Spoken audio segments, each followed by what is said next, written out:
أعوذ بالله من الشيطان الرجيم بسم الله الرحمن الرحيم الحمد لله رب العالمين الرحمن الرحيم مالك يوم الدين إياك نعبد وإياك نستعين اهدنا الصراط المستقيم صراط الذين أنعمت عليهم غير المغضوب عليهم ولا الضالين. Assalamualaikum warahmatullahi wabarakatuh.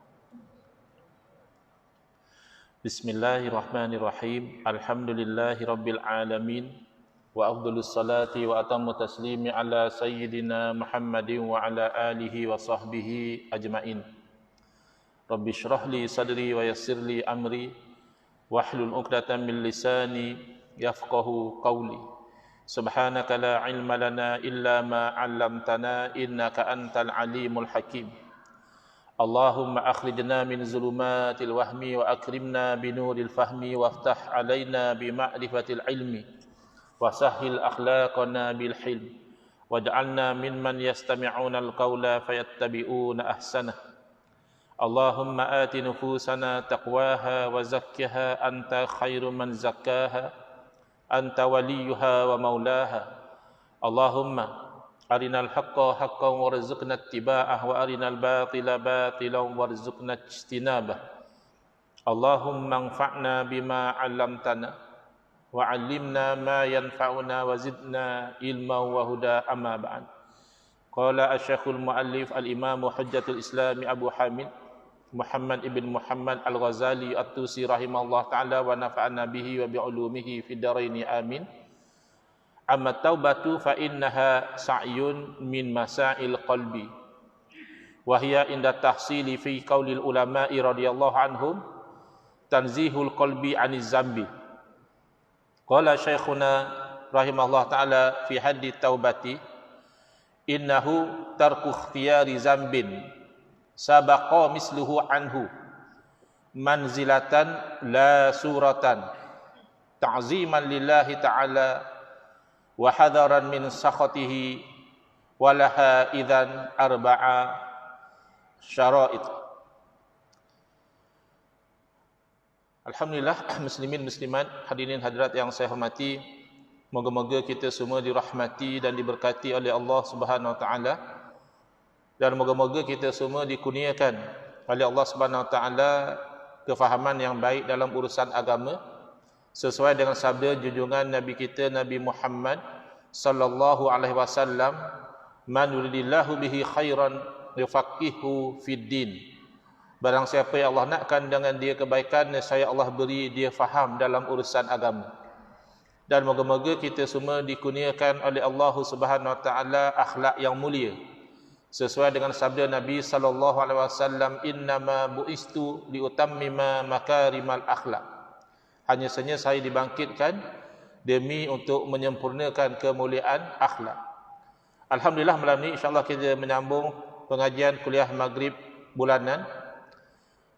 Hari Ahad yang pertama, anjuran Masjid Bukit Indah Ampang menggunakan kitab Minhajul Abidin, Jalan Para Abid, atau tata cara ahli-ahli ibadah, sampai kita di mana Al-Imam Al-Ghazali rahimahullah ta'ala menerangkan tentang Al-Aqabatus Saniyah, dakian yang kedua dari 7 dakian yang perlu didaki oleh seorang yang ingin menjadi ahli ibadah. Selesai dakian yang pertama, iaitu Aqabatul Ilmi, dakian ilmu, masuk ke dakian yang kedua, iaitu Aqabatut Taubah, dakian bertaubat kepada Allah Subhanahu wa taala.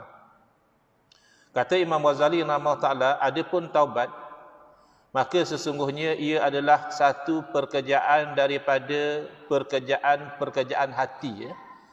Jadi taubat ini bukan, asalnya itu bukan pekerjaan zahir, macam kita solat, macam kita haji, tawaf dan sebagainya.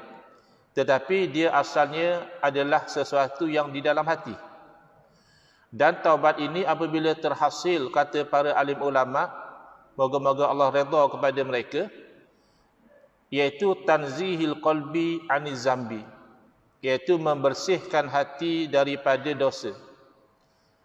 Kata Imam Ghazali rahimahullah ta'ala, telah berkata Syekhuna, guru kami, guru pada Imam Ghazali rahimahullah ta'ala, iaitu Al-Imam Abu Bakar At-Turtushi rahimahullah taala. Jadi guru pada Imam Ghazali rahimahullah taala berkata, dan Imam Ghazali memetik kata-kata beliau, pada takrif definisi taubat itu apa dia? Innahu tarku ikhtiyari zambin sabaqa misluhu. Taubat itu adalah meninggalkan memilih dosa yang telah pernah dilakukan seumpamanya dahulu. Kenapa dikatakan meninggalkan memilih dosa yang telah pernah dia lakukan seumpamanya dahulu? Nanti akan diterangkan. Kerana orang yang dia tidak pernah buat dosa, bukan tak pernah buat dosa dengan arti kata maksum macam para Nabi, tidak. Maksudnya dia tidak pernah buat dosa tertentu. Misalnya dia tidak pernah minum arak. Kemudian dia ditawarkan untuk minum arak. Ada orang offer dia, tuan minum ini wine brand yang mahal ni, jarang dapat wine yang macam ni. Lalu dia memilih untuk tidak meminum kerana dia tahu itu haram. Itu tidak dinamakan taubat, kerana memang dia tak pernah minum arak. Dia menjaga diri daripada melakukan maksiat, tidak dinamakan taubat. Tapi kalau dahulu ni dia pernah minum arak, kemudian dia menyesal, dia tahu ini satu perkara yang haram, dosa besar, lalu dia berazam tidak mahu lagi minum arak, dia memohon ampun kepada Allah Ta'ala. Lalu perbuatan dia tidak meminum arak selepas daripada itu taubat, kerana dia pernah melakukan dahulu. Itu yang pertama ya. Bukan kata yang pertama tu tak bagus. Yang pertama tu bagus, tetapi tidak dinamakan taubat. Itu saja. Jangan pula aku nak taubat, aku buat dosa dulu. Itu tak betul. Dalam takrif ni kata taubat adalah buat memilih meninggalkan dosa yang telah lalu. Kena buat dosa dulu, bukan itu maksudnya. Nak bezakan taubat dengan ittiqa, iaitu menjaga diri.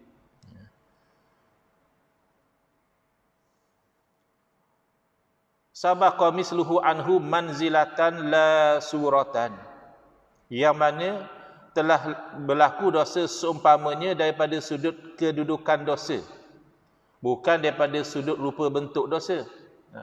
Kerana ada kalanya orang tu dia dah tak mampu pun nak buat dosa tu.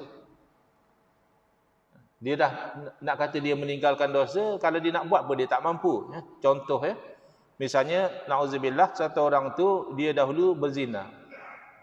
Memang barangkali dia memang suka berzina.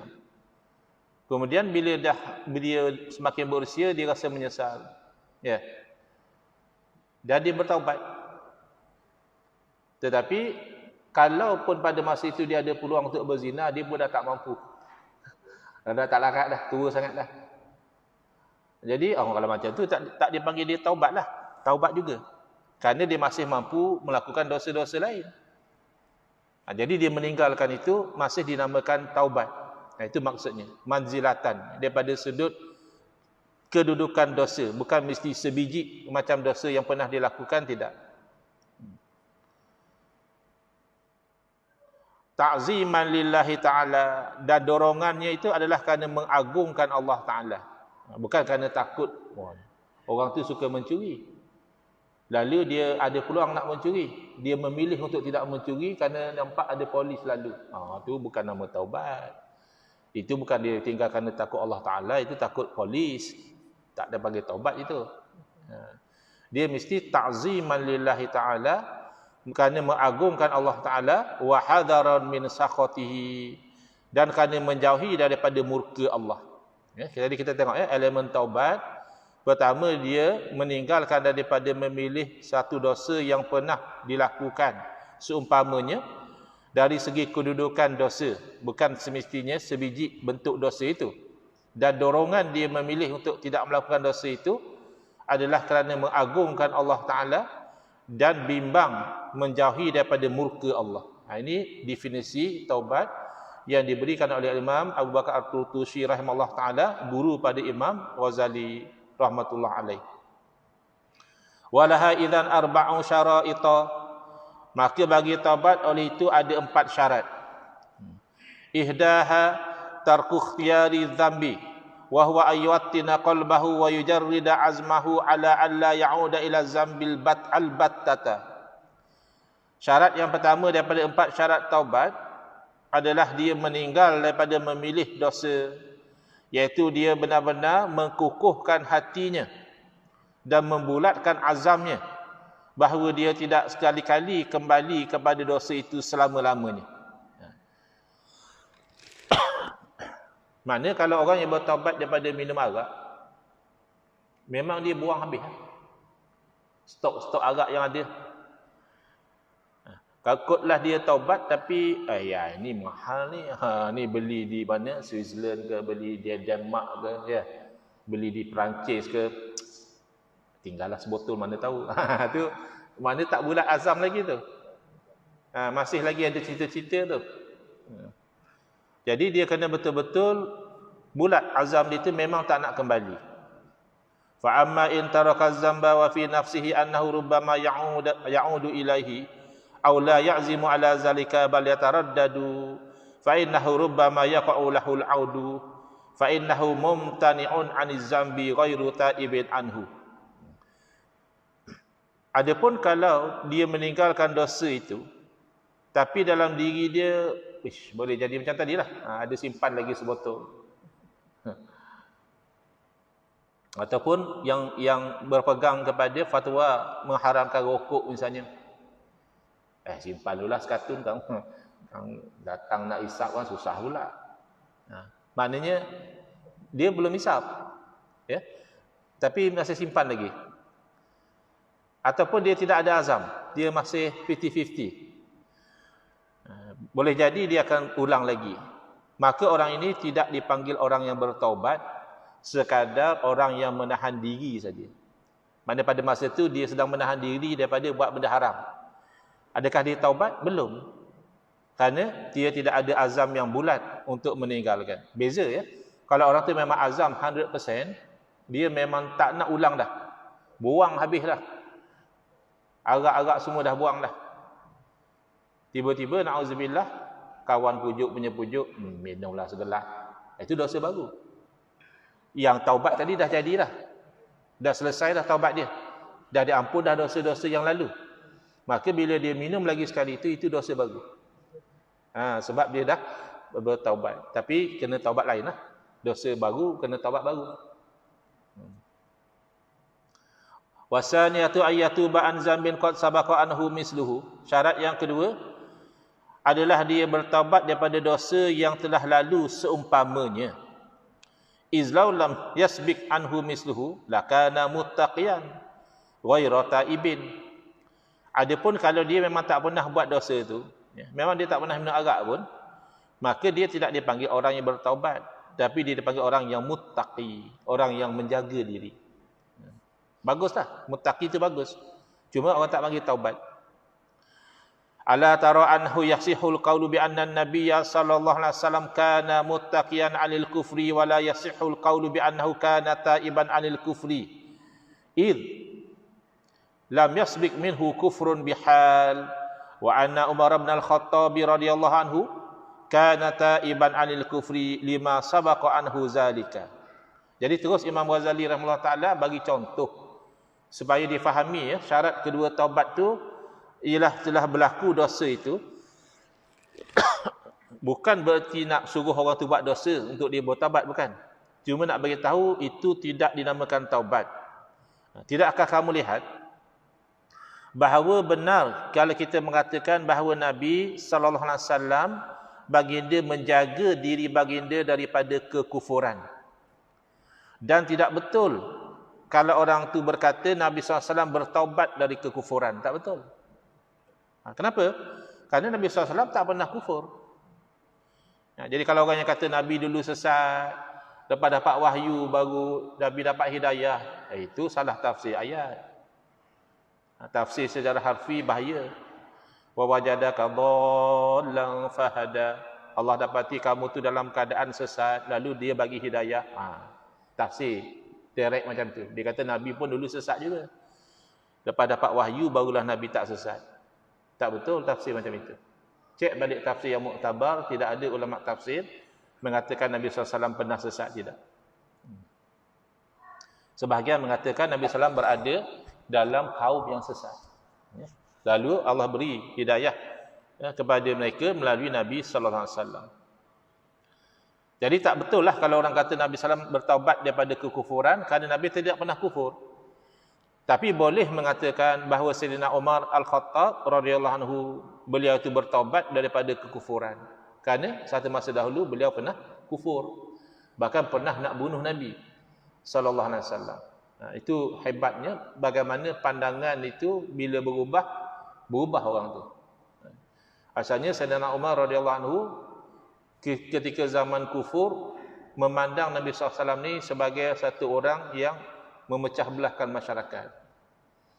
Bukan ada pangkat, bukan ada harta, bukan ada kedudukan, datang-datang bawa satu ajaran menyebabkan masyarakat jadi berpecah belah. Orang macam ni elok bunuh saja. Itu pandangan beliau pada ketika itu. Berkat mendengar ayat-ayat dalam surah Taha, lalu Sayyidina Umar memerhatikan ini tak mungkin ayat rekaan manusia. Ini kalau sebegini ayat-ayatnya mesti ini daripada Tuhan. Ketika itu berubah pandangan Sayyidina Umar kepada Nabi SAW. Sekarang beliau melihat Nabi SAW sebagai utusan Allah yang menyampaikan kebenaran daripada Tuhan. Terus beliau menjadi satu orang yang Allah muliakan Islam dengan sebab beliau. Sayyidina Umar radhiyallahu anhu adalah insan yang Allah angkat Islam yang pada masa itu tertindas dengan sebab Islamnya beliau radhiyallahu anhu. Maka boleh kalau orang tu kata Sayyidina Umar bertaubat daripada kekufuran, kerana satu masa dahulu memang pernah kufur. Wasalisatu anna allazi sabaqa yakunu misla ma yatruku ikhtiyarahu fil manzilati wad darajati la fis surati.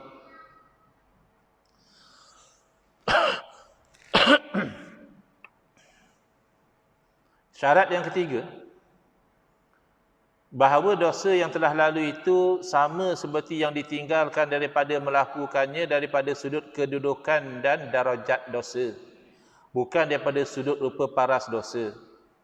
Ala tara anna syaikhul harimal fani alladhi sabaqa minhu zina wa qat'u tariqi idza arada ayatuba an zalika tumkinuhu taubatu la mahalata idh lam yughlaq anhu babuha. Tidakkah kamu lihat ada satu orang tua, kalau bahasa Melayu apa? Tua bangka. Ya. Tua sangat ni, tua bangka lah. Ya. Fania, maknanya dah nak kembali ke rahmatullah dah pun. Dah teruk sangat dah. Mungkin berjalan pun tak larat dah. Makanan pun orang kena suap lah. Tapi dulu, masa muda-muda, suka berzina.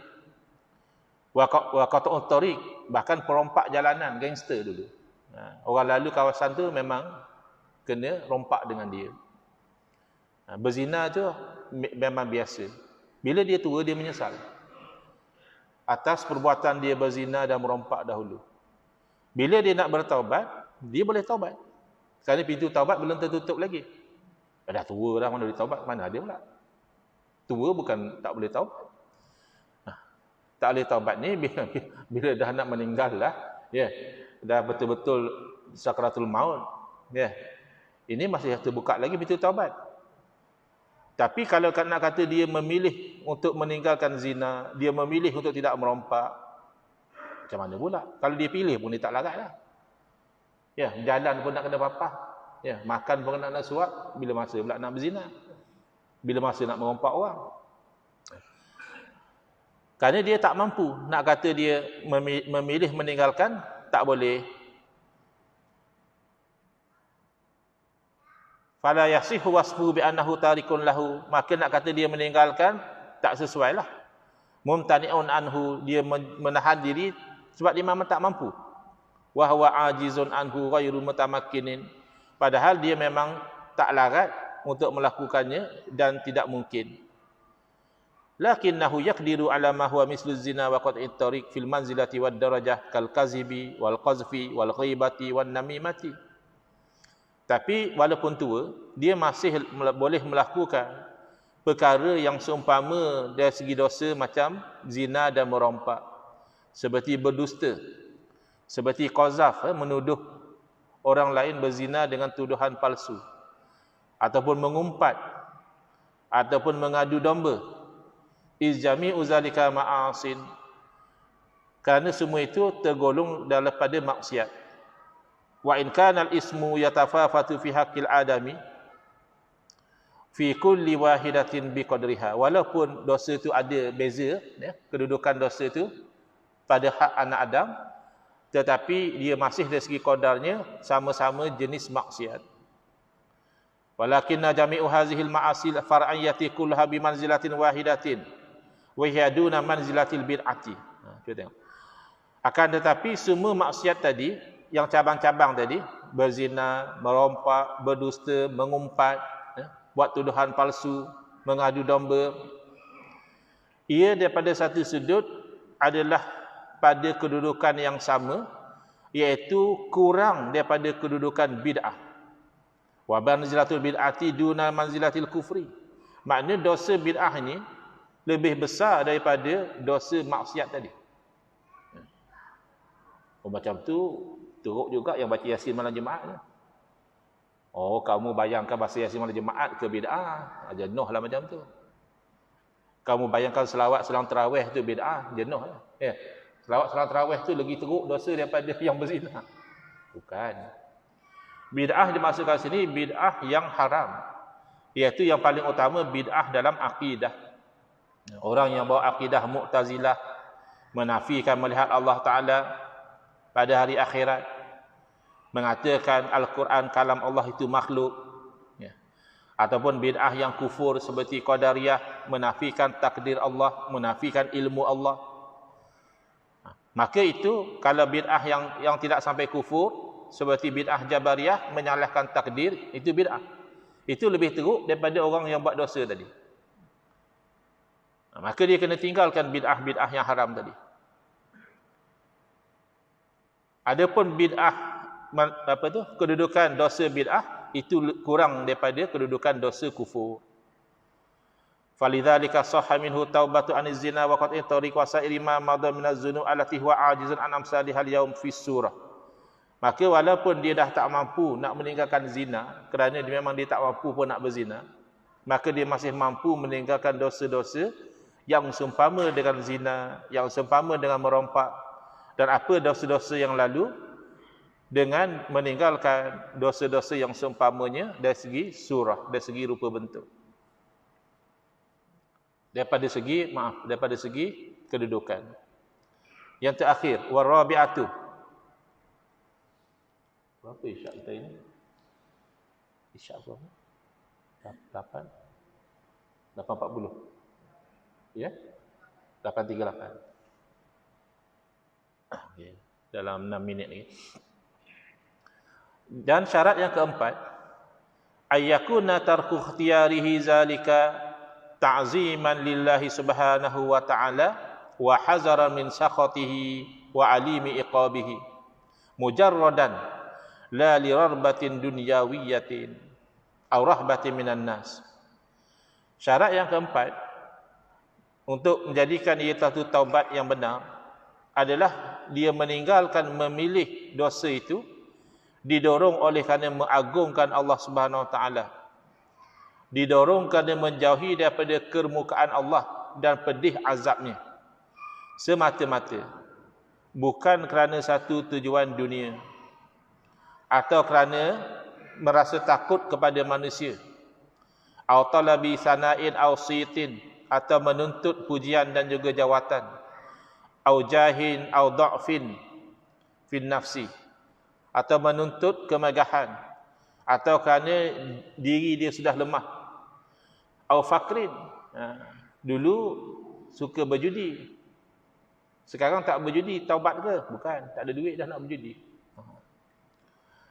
Au hawanin au ghairi zalika, atau kerana dah tak larat. Mestilah dorongan taubat itu kerana takut kepada Allah Ta'ala, mengagungkan Allah Ta'ala, tak mahu diazab oleh Allah Ta'ala. Itu dorongan dia. Fahadihi syara'itu taubati wa arkanuha. Maka inilah syarat-syarat taubat dan rukun-rukunnya. Fa idza hassalta wastakmalta fahiya taubatun haqiqiyatun shadiqatun. Maka apabila kamu telah menghasilkan dan menyempurnakan syarat-syarat tadi, maka itulah taubat yang hakiki dan taubat yang sebenar. Wa amma muqaddimatu taubati fathalathun. Tapi bukan satu orang tu terus-terus semalam ahli maksiat, hari ini terus taubat. Biasanya tak berlaku. Jarang-jarang berlaku. Jarang-jarang berlaku orang tu berubah total dalam tempoh yang sekejap. Kebanyakan orang dia perlu pada mukaddimah dahulu. Dia perlu kepada permulaan dahulu. Ada 3 kata Imam Ghazali rahimahullah taala. Ihdaha zikru ghayati qubhiz zambi. Untuk membawa orang tu bertaubat, dia kena ingat, dia kena fikir betapa buruknya akibat daripada dosa tu.